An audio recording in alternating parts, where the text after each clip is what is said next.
Well, of all the safety equipment designed to help drivers avoid a crash, ABS brakes usually top the list. Although most cars do have anti-locking brakes, many drivers just aren't really sure how to get the most out of them.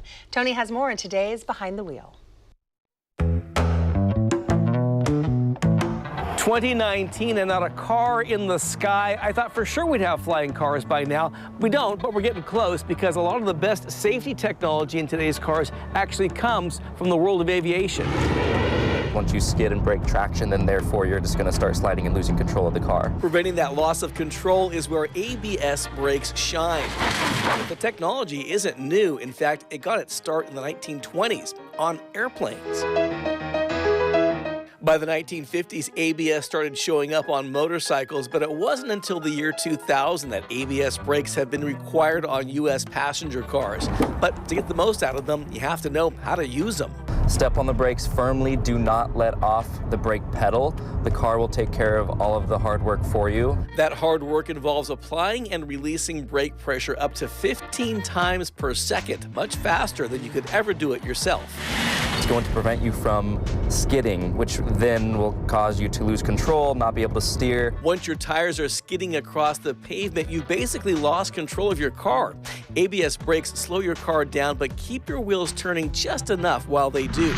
That's what keeps you in control. Slam on the brake, don't let off of the brake pedal because that's going to disengage ABS completely. And is that the part that feels a little counterintuitive to people? Yes, because you'll also feel some sort of pulsation through the brake pedal as well, which might kind of make you uncomfortable because it's new. If you haven't had an emergency stop, it's going to keep friction on the tire, which will allow you to be able to turn the wheel to get out of harm's way.